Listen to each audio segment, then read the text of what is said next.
السلام علیکم ورحمۃ اللہ وبرکاتہ۔ جہاں بھی رہیں خوش رہیں، آباد رہیں، شاد رہیں۔ پروردگار عالم آپ کو خوش و خرم آباد رکھے۔ آج آپ کی خدمت میں پھر سے ایک مرتبہ 11 ماہ مبارک رمضان کی مناسبت سے جو ہم دوسرے ہفتے میں داخل ہو گئے ہیں، یہ دوسرا ہفتہ جو ہے یعنی 10 دن ہمارے ہاتھ سے نکل گیا اور مہمانی میں 10 دن ہمارے ہاتھ سے چلا گیا۔ اب ہمارے پاس 20 دن بچا ہے، اس میں جتنے زیادہ سے زیادہ فیوز و برکات، رحمت و غفران، استغفار، تلاوت قرآن مجید، قرآن فہمی، دعاؤں سے قریب ہونے کا جو ایک بہترین موقع ماہ مبارک رمضان میں ملتا ہے۔ جیسے مثال کے طور کے اوپر سمجھ لیجیے کہ اگر یہ کوئی گاڑی ہو اور اس کی سروس کوئی اگر نہ کرائے تو پھر وہ گاڑی آپ کو کہیں بھی روک دے گی، کچھ بھی ایکسیڈنٹ کروا سکتی ہے، کچھ بھی نقصان ہو سکتا ہے۔ مگر اگر آپ آن ٹائم گاڑی کے اوپر الحمدللہ سروس وغیرہ کرواتے رہیں گے تو پھر یہ گاڑی آپ کو کہیں بھی اکیلے نہیں چھوڑے گی اور کہیں بھی تقریباً آپ کو دھوکہ نہیں دے گی۔ مگر اگر آپ نے یہ کام انجام دے دیا تو پھر معاملہ بہت گڑبڑا بھی سکتا ہے۔ تو دوستو عزیزو، ایسے ہی انسان کا جسم ہے، یہ پورا سال بھر تک کام کرتا رہتا ہے، بہت سے دشمنوں کے حملوں کو جھیلتا رہتا ہے، اور اگر ہم نے اور آپ نے اس ماہ مبارک رمضان میں سروس اگر نہیں کی، اپنی روح کی سروس نہیں کی، اپنے جسم کی، روزہ رکھ کے الحمدللہ ہمارے جسم کی سروس ہوتی ہے، جس کو رسول خدا صلی اللہ علیہ وآلہ وسلم نے ارشاد فرمایا کہ صوموا تصحوا، روزہ رکھو اور روزہ رکھنے کے ساتھ صحت مند ہو جاؤ۔ اب روزہ رکھو اور صحت مند ہو جاؤ کا مطلب یہ ہوا کہ بہت سی چیزیں جو ہیں ہمارے جسم کے اندر میں، جو غلط چیزیں جا کر چھپ گئی ہیں جسم کے اندر میں یا رہ گئی ہیں جسم کے اندر میں، نجس تھیں، مشتبہ تھیں، وغیرہ وغیرہ اس ٹائپ سے تھیں جو جسم کے اندر میں نہیں رہنا چاہیے، اس رمضان کے روزے کے برکت کے سبب سے وہ چیزیں جناب زائل ہو جاتی ہیں، جلا دی جاتی ہیں۔ اس لیے کہا جاتا ہے امساک یعنی کہ اپنے آپ کو صوم یعنی روزہ یعنی امساک یعنی بچانا، جیسے الصوم الجنہ، یہ روزہ جو ہے یہ ڈھال ہے کس سے؟ من النار، جہنم کی آگ سے۔ تو دوستو عزیزان گرامی، اسی طریقے سے یہ روزہ جو ہے روح کو بھی جو ضعیف کر دیتی بہت سی چیزیں، اس سے بچانے کا ایک بہترین طریقہ ہے۔ تو یہ جو ماہ مبارک رمضان میں الحمدللہ اس کے اوپر لوگ عمل کرتے ہیں اور الحمدللہ اپنی روح کو تازہ کر لیتے ہیں، وہ عقل مند لوگ ہوتے ہیں۔ جس ماہ مبارک رمضان میں اس روزے سے، اس رمضان سے اپنے جسم کو سروس دے کر پھر سے آمادہ کرتے ہیں تاکہ وہ عبادت الہی، قرب الہی۔ ہم اور آپ چونکہ ٹرانزٹ میں ہیں دوستو، کتنے لوگ چلے گئے کبھی قبرستان جا کر دیکھیں، کبھی کبھی قبرستان جایا کریں تاکہ جو انسان کی روح کمزور ہو جاتی ہے یا روحانیت بہت کمزور ہو جاتی ہے، باریک ہو جاتی ہے، تو اس کو ٹھیک سے ایک مرتبہ صحیح کرنے کے لیے قبرستان جایا کریں۔ کتنے کروڑ پتی، کھرب پتی لوگ تھے جو آج مٹی کے نیچے جا کے سو رہے ہیں، کوئی ان کا پرسان حال نہیں ہے۔ کتنے لوگ ایسے تھے کہ جو کچھ بھی نہیں تھے مگر آج الحمدللہ ان کے نام سے لوگ یاد کر رہے ہیں، جن لوگوں نے اپنی زندگی میں کچھ کام انجام دے دیا۔ آج تلاوت قرآن مجید کے سلسلے سے ہمیں اور آپ کو جو توفیق ملی ہے، جس میں اپنے آپ کو کچھ بنانے کی کوشش کریں، قرآن سے قریب ہونے کی کوشش کریں، جس کے لیے ہم ہر روز ایک سورے کی معرفت آپ کی خدمت میں بیان کر رہے ہیں۔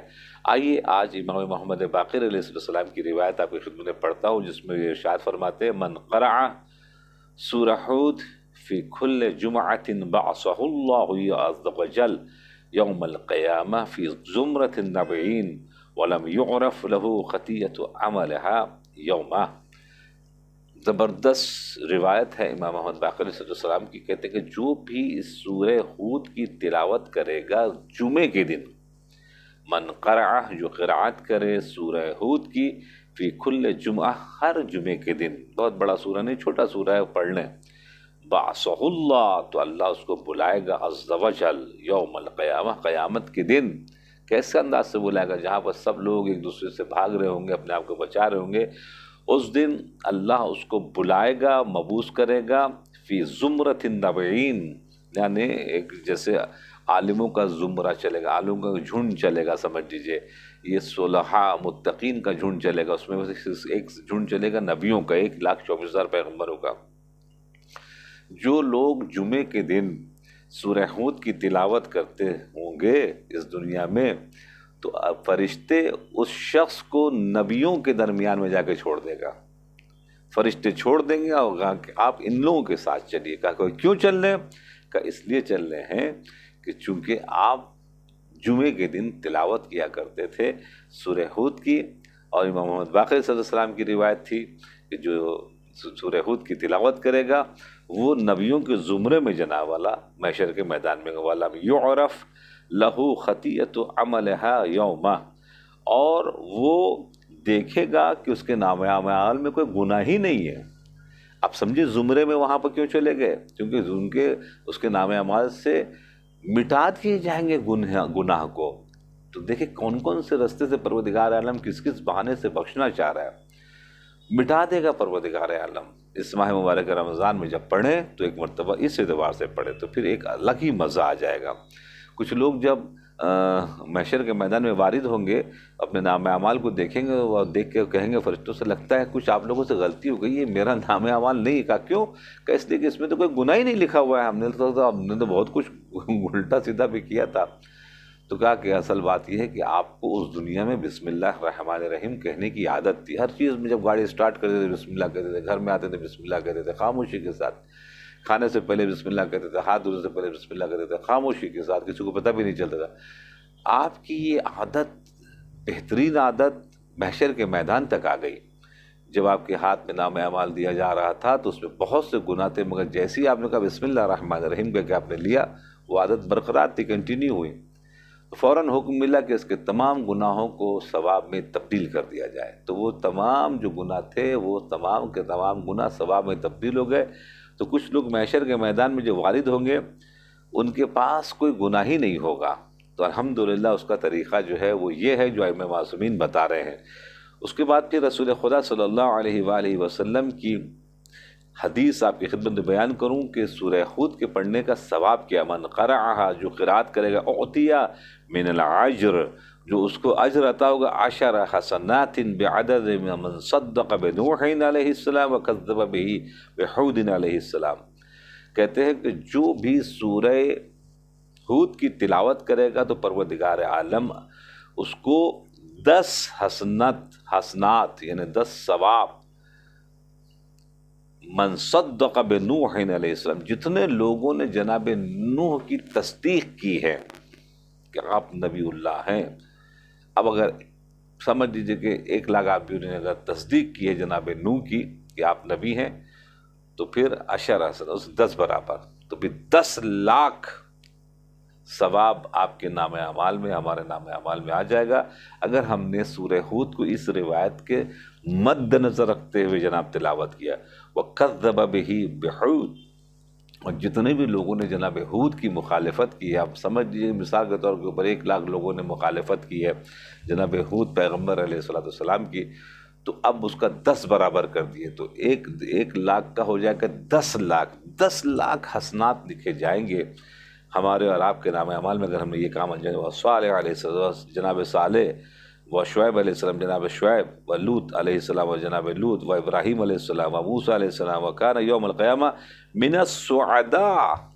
ایک سورہ آپ نے پڑھا، رسول خدا نے فرمایا کہ اگر اس روایت کو نظر میں رکھتے ہوئے اگر آپ نے سورہ ہود کی تلاوت کی، چاہے جمعے کو کریں چاہے جمعرات کو کریں، یہ روایت ایک الگ ہے.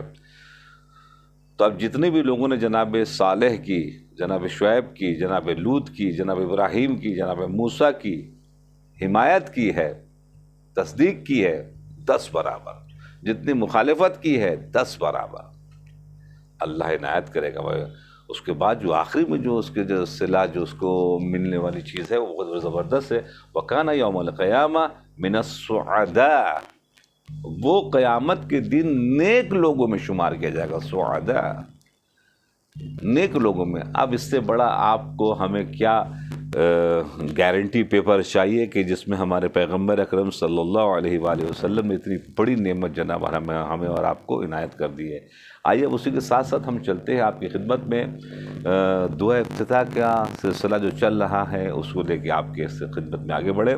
اصبر علی عبد لعیم منک علی، اے پروردگار عالم تو کتنا بڑا عظیم ہے کہ تو مجھ جیسے پست بندے کے اوپر مہربان ہے۔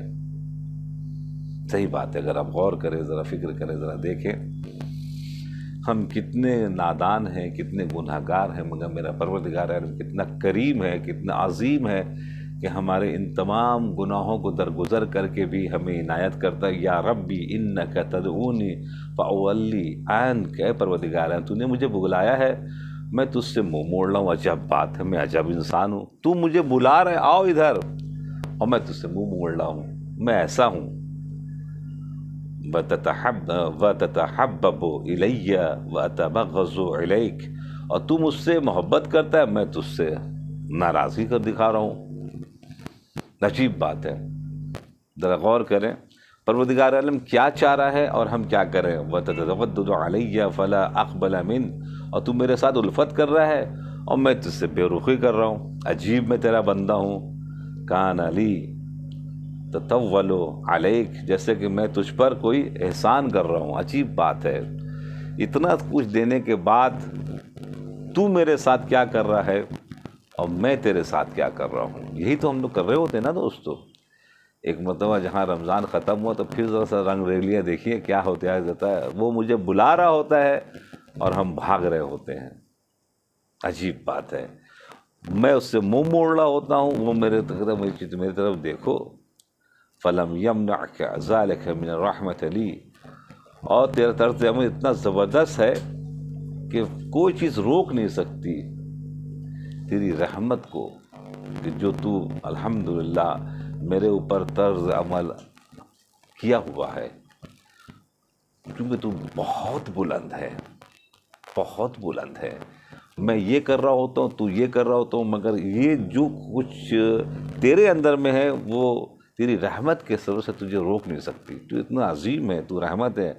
فلم یمنعک، وہ منع نہیں کر سکتا، کوئی بھی وہ معاملہ تجھے روک نہیں سکتا۔ ذالک من الرحمت لی، جو تیری رحمت ہے ہمارے لیے۔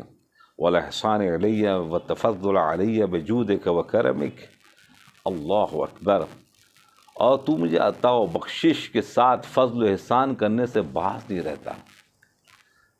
وہ مستقل طور کے وقت کچھ نہ کچھ دے رہا ہوتا ہے، اولاد کی شکل میں دے رہا ہوتا ہے، بزنس کی شکل میں دے رہا ہوتا ہے، فضل کی شکل میں دے، جود اور کرم ماشاءاللہ سے تیرا اتنا زبردست ہے کہ تجھے روک نہیں سکتا۔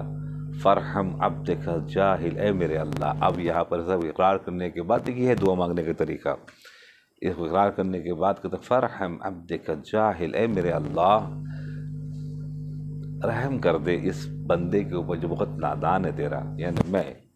وجد علیہ بفضلک احسانک، اور اس پر اپنے فضل و احسان سے سخاوت فرما دے پروردگار عالم۔ انک جواد کریم، تو بہت دینے والا، تو کریم ہے۔ الحمدللہ، تمام تعریف اس اللہ کے لیے ہے، مالک الملک، جو کائنات کا مالک ہے، اور تمام چیزیں جو ہیں اس کے سبب سے چل رہی ہیں اور روا دوا ہیں۔ دوستو عزیزوں، ذرا غور فرمائیں، ذرا فکر کریں کہ اگر بسم اللہ الرحمن الرحیم کے بجائے جبار و قہار کا لفظ استعمال ہوتا ہے بسم اللہ میں، تو آپ کیا کرتے؟ اللہ نے اپنی پہچان خود بتائی ہے بسم اللہ الرحمن الرحیم۔ میرے بندے مت ڈر مجھ سے، مجھے اپنا قریب بنا لے، میں تجھے اپنا قریب بنانا چاہتا ہوں۔ نحن اقرب من حبل الورید، میں تیرے رگ گردن سے زیادہ قریب ہوں۔ انسان کا سب سے زیادہ قریب شے جو ہے وہ رگ گردن ہے۔ اللہ کہہ رہا ہے کہ میں تیرے رگ گردن سے زیادہ قریب ہوں، تو مجھے بلا کے تو دیکھ، تو مجھے پکار کے تو دیکھ، میں تیرے لیے لبیک کہنے کو تیار ہوں، تو مجھ سے کیوں بھاگ رہا ہے، تو مجھ سے کیوں دور جا رہا ہے؟ میں تیرا مالک ہوں، میں تیرا آقا ہوں، تو میرا بندہ ہے۔ اور پھر جو ائمہ معصومین نے ان طریقے سے جو ہمیں دعا کرنے کے لیے بتائی ہے، اس کے اندر میں راز یہ ہے کہ جب ہم اکڑ کو ایک مرتبہ سائٹ میں رکھیں گے تو پھر الحمدللہ بڑھتے چلیں۔ جیسے روایت میں ہے، آخر میں آپ کی خدمت میں بیان کروں گا، روایت میں ہے کہ 2 فرشتے اللہ نے آسمان سے زمین کی طرف رکھے ہیں کہ جو مستقل طور کے اوپر دیکھتے رہتے ہیں۔ جو بھی بندہ غرور کرتا ہے، اپنے آپ کو سمجھتا ہے کہ I am something, every person nothing, I am اور I am، جو اللہ نے انا بالکل پسند نہیں کیا ہے، تو پھر تقریباً کو فرشتوں کو حکم دیتا ہے کہ اس کے سر کو زمین پر مارو، یعنی اللہ کو پسند نہیں ہے انانیت، وہ ابلیس نے کام کیا، اور ابلیس کو جو حشر ہوا آپ نے دیکھا۔ اسی طریقے سے جب کوئی انکساری کرتا ہے تو یہ روایت میں ہے تو ان فرشتوں کو حکم دیا گیا ہے کہ اس کو بلند کریں، تو ہمیشہ اپنے آپ کو انکساری میں رکھیں تاکہ وہ فرشتے جو بلند کرنے والے ان کی ذمہ داری ہے وہ الحمدللہ ہمارے اور آپ کے کام آ سکے۔ تو انشاءاللہ جہاں بھی رہیں خوش رہیں، آباد رہیں، شاد رہیں، دعاؤں میں آپ بھی یاد رکھیں، ہم بھی آپ کے لیے دعا کرتے ہیں انشاءاللہ۔ والسلام علیکم ورحمۃ اللہ وبرکاتہ۔